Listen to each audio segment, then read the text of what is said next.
Hi, students. I hope everyone has had a good first week at school. I know many of you are still in the holiday mood. Actually, I am also in holiday mood. Yeah, but I hope it has been a good week for everyone. Okay, anyway, right, today we are going to go through our revision for our first week of class for physics, year 10. All right. So this is a revision for week 1, year 10. All right. So as you can see, this is our Google Classroom.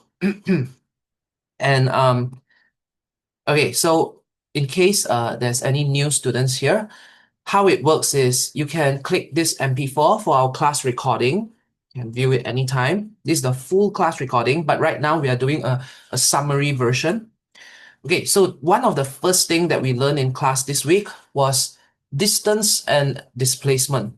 Okay, so I hope you'll remember, all right? I should have copied the notes, all right? So first of all, the first two things that we learned, distance, displacement. Let's go through the definition first. Distance is scalar. And what did we learn about scalar? Scalar are quantities that does not care about direction. So everything that we have, we just add them together. Okay. So for example, this one here, imagine a person, they started walking from here. This is a starting point. They walk downwards and then they walk to the right, 3 meters and then 4 meters. So what did we learn here? Do not care about direction and everything just add together. So we take 3 and plus it with 4, we get 7. So that's the distance. So the distance, you just add them together and that's it. And here is another example here. The person go up and then he go down. Again, when we talk about distance, we do not care about direction, just add them. So he walked up 2 meter, he walked down 2 meter, just plus them together, 4 meter. That's distance. Okay, next one, displacement. Displacement is what we call a vector. So there's two types of quantities. Scalar means they do not care about direction. Vector cares about direction, all right? So how does displacement work? It only looks at the starting point and the ending point. Excuse me. Excuse me. All right. And then we calculate the difference between the start and the ending point. Or in here is the 2 points, right? So if we look here, again, the same person, he walked down 3 meters and to the right 4 meters, but we don't care about all that. We only look at the start and the end. All right. So do you see this looks like a triangle? So we can actually do the Pythagoras theorem. Okay, c square equals a square plus b square. Okay, the working is actually over here. So y'all can go to Google Classroom, click on this one here inside our worksheet. You can take a look at like this one here. This is the formula here. A square plus b square equals c square. And the c is always the longest one. Like you see the slanted length, the slanted one is always the C. Okay, but by right, students should have learned this in mathematics. Okay, and then the A and B, you can just put this length and this length here. But of course, this another question. All right. So anyway, coming back here, if students go and try the formula here, you should be able to get 5. Or for students in our class, you can just look back at the class recording. All right. All these are math. So we are going to move on. Next, this one here, the same example, he go up and then he go down. But the thing is, he went back to the same starting point. Like he started at this point, he go up and then he came back down. He arrived back at the same point. So therefore, did he move at all? No. So therefore, his displacement is 0. Okay. So hopefully everyone is clear on distance and displacement. That's the first part of the revision. All right. And here we dig deeper into what is like the scalar and vector. Vector. My apologies. Okay. Scalar, another way to tell scalar is things that cannot drop to a negative value. For example, today what we are going to go through is just the mass. Our mass, like me, let's say I am 70 kg, right? Can I be negative something kg, like negative 10 kg? It's impossible. The smallest I can be is like 0.001 kg. But that in itself is also impossible, right? So like for mass, like or not just me, any object in this world, it's impossible that the object is smaller than zero. So anything, okay, in any type of quantity that cannot go below zero, like there's just no such thing as a negative value for that, then we call it a scalar quantity, which means it has magnitude, it has a power, it has a number to represent it, but it does not care about direction. Okay, I hope everyone's clear on that. You can use the same understanding for time.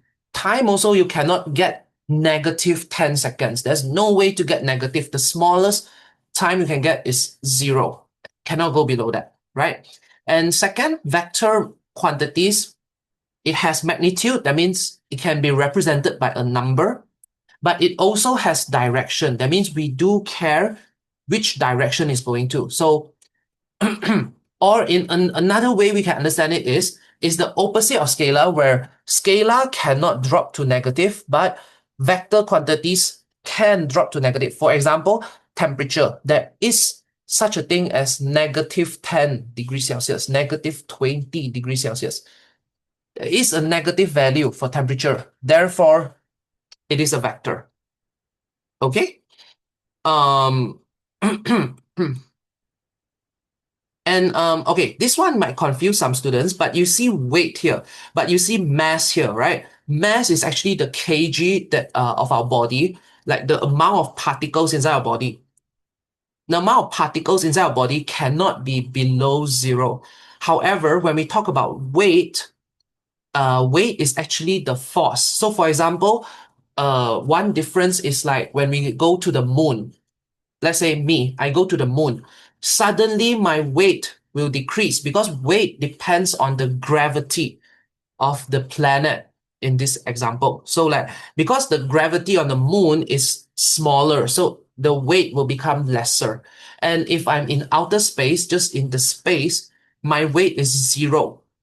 And if I jump up, the second that I jump upwards, right, my weight will be cancelled out. It will be a negative value. So weight can be negative. It can go to negative value. However, for mass, it cannot go to negative. For those that are not so sure, don't worry. We actually we are going to learn this as a chapter later on, right? But today, the main thing that we want to learn is scalar and vector. The vector has direction, but the scalar has no direction. Okay. Hope everyone's clear on that. Yes, and also we learn how to write the definition. So for all types of formula, if it's a divide, like you see here, distance, like speed formula is distance divided by time. So every time is divided, the way that we say the definition is distance per unit time. And then if we have any formula, so this is just one example, but any formula, when they multiply each other, like in this case, mass multiply velocity, then the way that we say the definition is product of mass and velocity. So that's another thing that we learned today. Hopefully everyone is clear on that. And the last main thing that we learned for today is actually how to do the exercise for our distance and displacement worksheet. By the way, for students, if you are not sure where to find the homework, you just go to Google Classroom. Okay, you click on this week one. The first file here, HW, which stands for homework, is the homework. All right, so we did the first question together in class. All right, and then the students are supposed to do the remaining 5, which is until question number 6. Students are supposed to do as their homework for this week. Okay, I'm just going to go through the first question very quickly. Janice drives a scooter 7 km north, and I even put here the north, south, east, west. So north is going upwards. So one small little problem with this one here is I didn't draw the arrow because this 7 km could be going up or it could be going down. Okay, so the arrow is actually important. So there should be an arrow here like that pointing upwards to show that 7 km is up. And then she stops for lunch and then drives 5 km east. And if we look here, east is to the right-hand side. So this side. Again, the arrow should be there. Small mistake, all right? So we draw it out. So students are supposed to draw this out by themselves. And then we are supposed to calculate the distance and the displacement. Again, like what we learned, distance, you just add them together. So 7 add with 5, 12 km. Very easy. However, for displacement, we want to draw the line because we only want to count from the starting point to the end point. So you take a red line. I mean, in this case, we use a red line. We connect the start and end, and then it gives us a triangle shape. Then we use Pythagoras theorem. So this red line is the C. Then A and B is the 7 and the 5. So we put it in 7 square plus 5 square equals C square. Then you add these two together, you should get 74. But this square, you throw over to the other side, becomes square root. Type that into a calculator, you should get 8.6. And that's the answer. So that's mainly the revision for today. So I hope students are able to do the questions behind. And for Young Academy students, if you are not sure, feel free to WhatsApp. That's all for the revision class this week. See you all next week.